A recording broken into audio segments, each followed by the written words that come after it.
Oke, selamat sore teman-teman, selamat sore para penonton, dan selamat sore para pengunjung Manufacturing Indonesia Series di G-Expo Kemayoran. Sore hari ini, untuk di sesi terakhir saya akan mencoba membawa presentasi terkait visualisasi IoT menggunakan platform Fiverr IoT. Nah, ini adalah integrasi IoT atau Internet of Things di dunia manufacture. Kita menggunakan device-device yang sudah well known, kemudian device-device-nya pun sudah bisa kita beli atau kita dapatkan secara mudah di marketplace yang ada. Untuk contoh-contoh device-nya pun bisa menggunakan dari Arduino ataupun menggunakan board dari ESP32 ataupun sebagai open source-nya kita menggunakan broker dari Raspberry atau Raspi. Nah, mungkin kita bisa lanjutkan di slide berikutnya. Oke, untuk slide berikutnya ini akan berisikan tentang definisi dari IoT itu sendiri, kemudian pentingnya visualisasi dan apa tujuan kita akan mendapatkan presentasi di sini. Nah, definisi IoT ini adalah kita bisa lihat di layar adalah jaringan perangkat yang saling terhubung seperti sensor, kemudian perangkat mobile dan sistem komputer, dan ini dapat diakses menggunakan melalui internet dan bisa dimonitor secara real time. Nah, kemudian kita bisa melihat kemudian di tahap kedua adalah menggunakan pentingnya visualisasi. Nah, kita akan melihat pentingnya visualisasi ini sangat krusial karena dari visualisasi kita bisa mendapatkan keputusan-keputusan. Dari visualisasi kita bisa menentukan langkah apa saja yang akan kita fokuskan dalam monitoring ataupun fokuskan dalam dunia manufacturing. Nah, dari tujuan presentasi untuk sore hari ini adalah men-share knowledge atau men-share ilmu pengetahuan bagi teman-teman yang bergerak di bidang manufacture ataupun di bidang lainnya yang berhubungan dengan IoT, sehingga kedepannya kita bisa membangun ekosistem IoT ataupun membangun ekosistem apapun itu secara mudah dan dapat kita bisa monitoring untuk sesuai dengan tujuan kita untuk membuat semua aspek dalam bentuk dunia digital. Berikutnya kita akan ke slide terkait pengertian dari Fiverr IoT. Nah, Fiverr IoT ini adalah sebuah platform IoT yang sangat mudah, kemudian dia bersifatnya web based dan mudah bisa diakses menggunakan browser. Nah, kemudian di sini ada deskripsi platformnya, adalah platformnya menggunakan platform dari web yang ada secara real time karena platform ini dirancang untuk mendukung proyek IoT secara real time. Kemudian dari keunggulan dari Fiverr IoT sendiri ini adalah melalui pengelolaan datanya dia sudah cukup mumpuni. Nah, ini yang menjadi sebuah catatan karena pengelolaan datanya ini semua data-data diambil dari IoT yang menggunakan protokol-protokol MQTT, HTTP, kemudian COAP.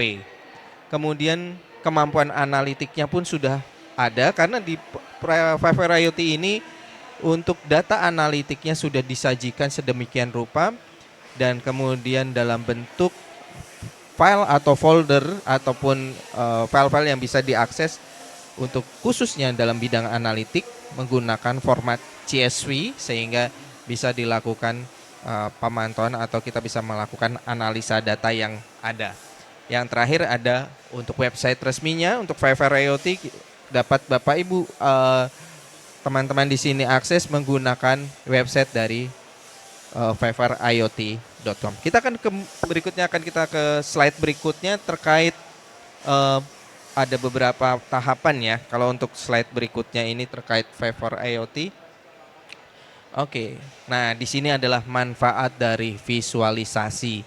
Nah, kalau dari manfaat visualisasinya sendiri, nah kita bisa melihat paling awal adalah meningkatkan pemahaman terhadap apa yang kita monitoring, apa yang kita konfigurasikan. Kemudian dari visualisasi tadi kita dapat mengambil sebuah keputusan yang cepat, tepat, dan akurat berdasarkan data-data yang sudah ada. Dan ketiga adalah mengikuti adalah ketika kita melihat menggunakan visualisasi, pastinya kita akan melihat tren yang ada, apakah tren dari perangkat itu akan naik ataupun tren perangkat itu akan mengalami kondisi anomali dan sebagainya. Nah, kemudian kita bisa melihat di contoh-contoh kasus, dari mulai contoh kasus di sini ada penggunaan energi. Nah, ini penggunaan energi pun bisa kita lihat penggunaan energi di rumah ataupun di kawasan pabrik ataupun di manufacture sekalipun. Ini kita bisa melihat apakah nantinya hasil yang kita dapatkan, apakah kita harus perlu menambahkan daya, apakah kita perlu melakukan ekspansi tenaga kelistrikan, atau kita harus mengganti beberapa komponen kabel dan sebagainya. Nah, ini bisa kita lihat dengan menggunakan metode visualisasi IoT. Kita akan berikutnya akan dengan slide terkait di Fiverr IoT ini. Kita akan coba untuk next slide-nya. Kita akan lihat. Nah, kalau secara definisi untuk konfigurasi IoT sendiri, dia ada namanya sensor dan aktuator. Sensor ini dia yang mendapatkan informasi, dia yang mengumpulkan informasi, dan dia kemudian yang semacam dia sebagai pengumpul informasi data-data yang ada. Kemudian dari informasi tersebut akan dilemparkan ke gateway. Nah, dari gateway kemudian sebagai gateway hanya sebagai penghubung saja, dia akan langsung dilemparkan dalam bentuk platform Fiverr IoT yang ada di cloud. Nah, ini platform ini yang bertugas menyimpan, memvisualisasikan, mengelola dan menganalisa setiap data-data yang sudah didapatkan di sensor dan aktuator yang tadi, sehingga setiap pengambil keputusan sudah dapat langsung membuat sebuah keputusan yang baik berdasarkan basis data yang masuk. Nah, kita akan coba ke slide berikutnya terkait di platform Fiverr IoT ini adalah protokol yang dipakai. Protokol yang dipakai untuk Fiverr IoT ini ada beberapa sebenarnya. Cuman kita akan meng-highlight ada 3 di sini. Yang pertama adalah MQTT yang sudah umum. Di sini ada Message Queuing Telemetry Transport. Kemudian yang berikutnya adalah menggunakan protokol HTTP ataupun HTTPS. Nah, ini bisa protokol yang paling umum ya untuk di dunia website, kita bisa menggunakannya. Kemudian ada protokol COAP atau Constraint Application Protocol. Nah, ini adalah protokol yang dirancang untuk perangkat dengan kemampuan daya yang terbatas. Nah, ini cukup baik ketika dan cukup memungkinkan untuk protokol ini ketika ada komunikasi yang sangat lemah, sehingga komunikasi ini dapat dibuat secara efisien dengan menggunakan protokol COAP ini. Kemudian yang berikutnya dapat dihasilkan di sini adalah fleksibilitas data dan kemudahan dalam berintegrasi.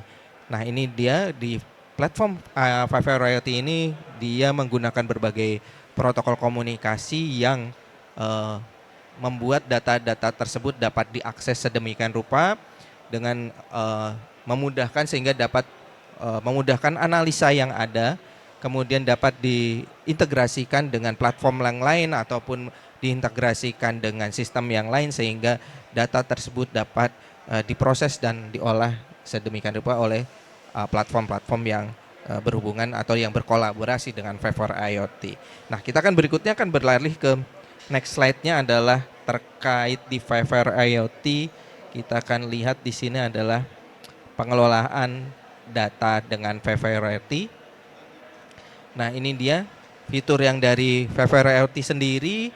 Dia melakukan processingnya adalah alurnya adalah dia melakukan pengumpulan data, kemudian melakukan analisa data, dan kemudian melakukan visualisasi data. Ini adalah 3 tahap yang umum, dan kemudian ini adalah bisa dicontohkan kalau kita menggunakan sensor-sensor yang IoT di sini, contoh sensor temperatur dan humidity, kita bisa melakukan pengumpulan datanya, apakah suhunya berkisar berapa di angka berapa derajat sampai berapa derajat, kemudian kita kemudian bisa melakukan analisa apakah suhu ruangan tersebut memang panas atau memang ada suatu anomali di sana, sehingga hasil tersebut kita bisa lakukan visualisasi data dalam bentuk grafik ataupun dalam bentuk table atau chart di sini. Nah, ini adalah proses dari data processing yang dilakukan oleh platform Viverity sendiri.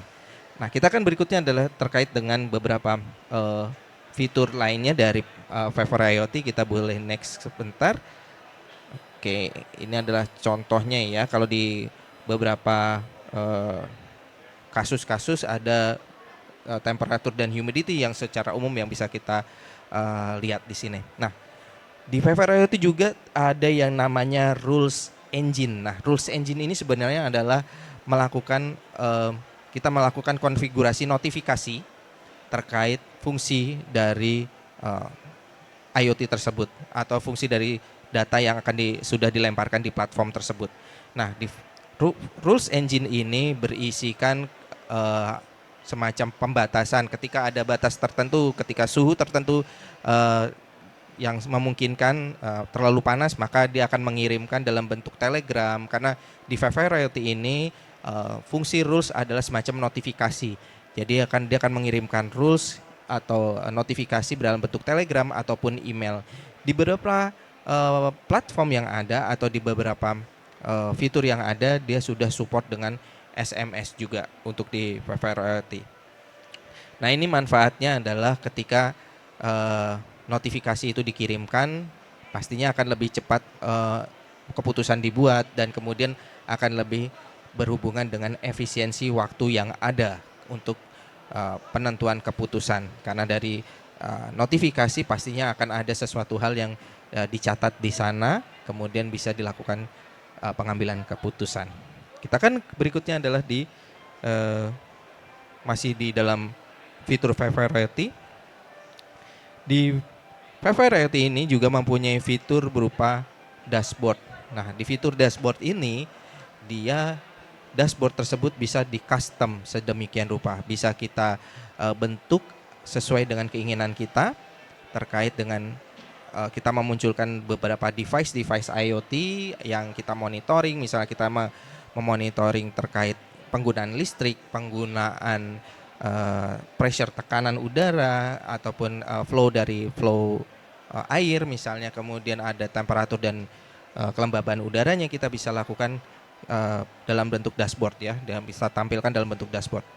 Kemudian Viverity juga mempunyai widget-widget yang interaktif yang kita bisa drag and drop atau kita bisa tambahkan dan kita bisa konfigurasikan. Dan kemudian sebelum ditampilkan kita bisa atau dipublikasikan, kita bisa melihat contoh visualisasinya sendiri dan kemudian kita bisa melakukan pembuatan gambar-gambar dashboard yang ada. Dan ini fungsinya adalah gambar tersebut supaya apa yang kita presentasikan, apa yang kita visualisasikan ini akan lebih menarik dan efektif. Nah, kita akan berikutnya terkait dengan masih dengan Viver IoT.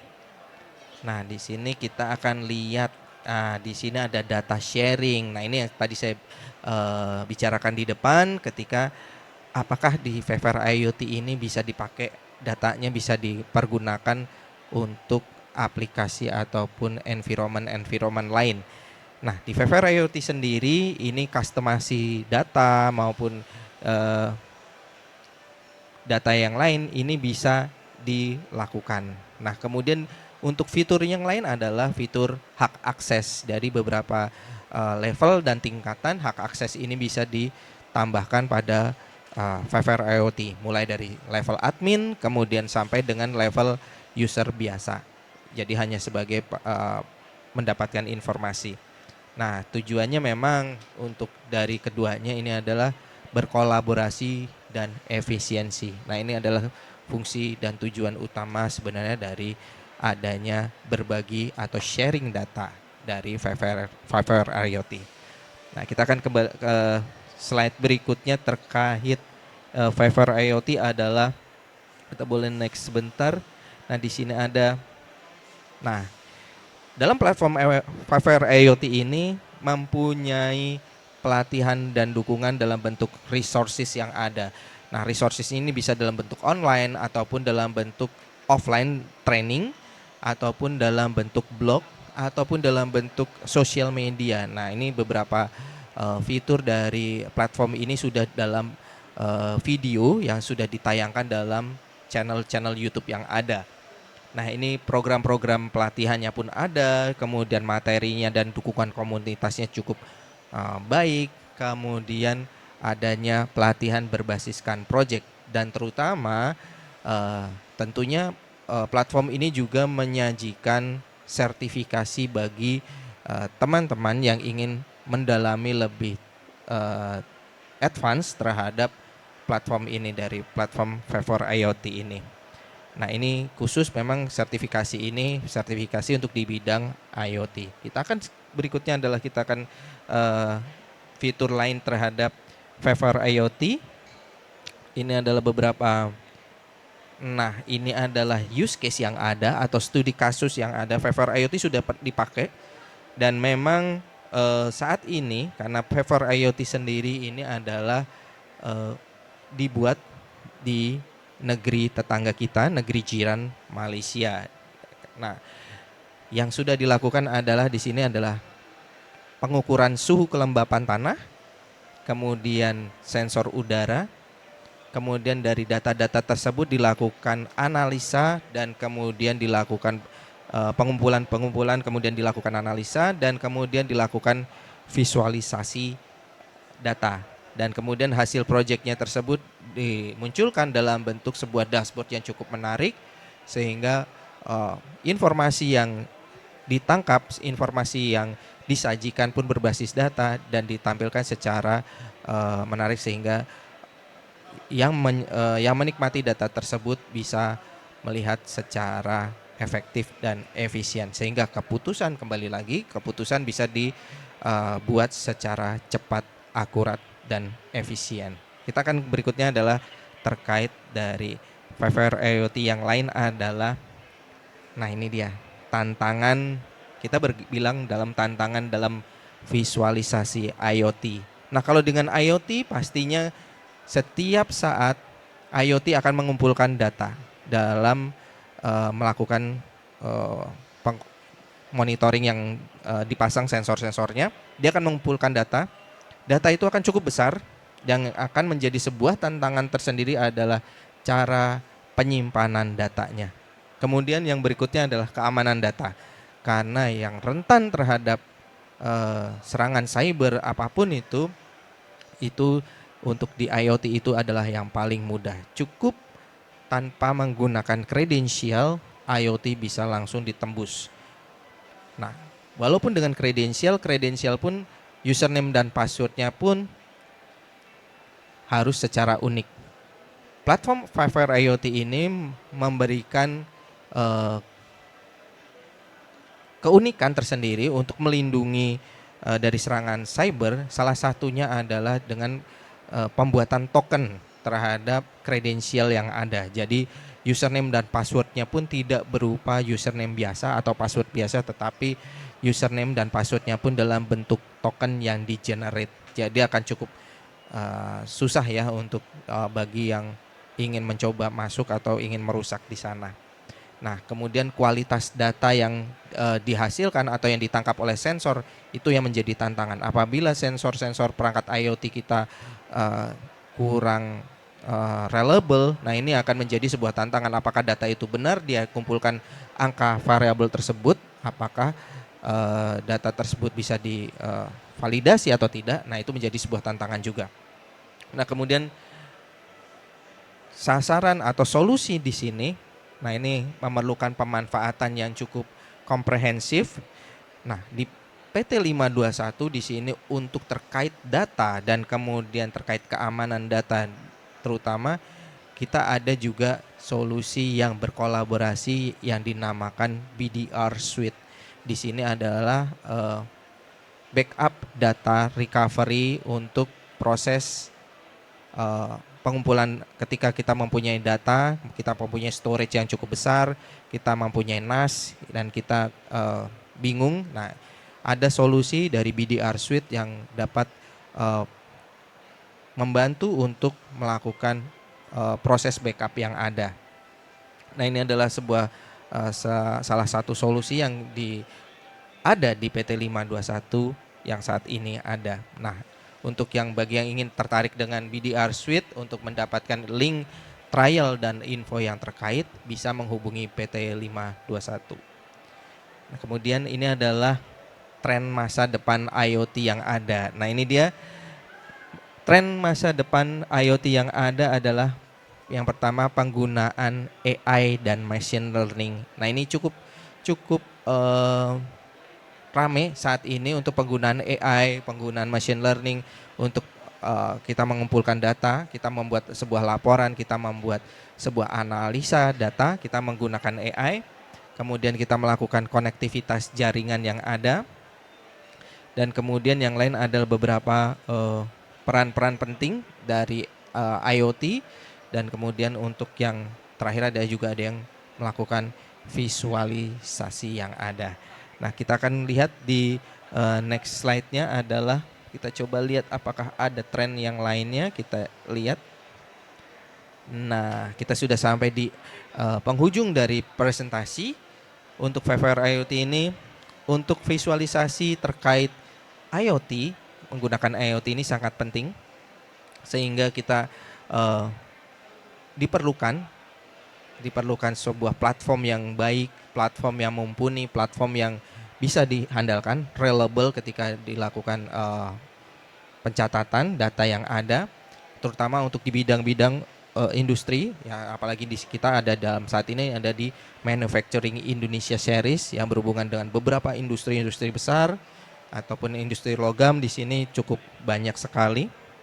Nah, kemudian VVR IoT adalah sebagai salah satu solusi yang ada sebagai sebuah platform yang bisa diandalkan dan kemudian dapat diintegrasikan data-datanya terhadap platform-platform yang lain ataupun aplikasi-aplikasi lain. Jadi tidak menutup kemungkinan teman-teman di sini silahkan apabila yang ingin menghubungi kami atau ingin melakukan trial, demo ataupun terkait solusi dari VVR IoT dapat menghubungi PT 521 Indonesia. Sekian, saya dengan Aji Nugroho sebagai produk spesialis dari PT 521 Teknologi Indonesia. Oke, terima kasih untuk Bapak Aji.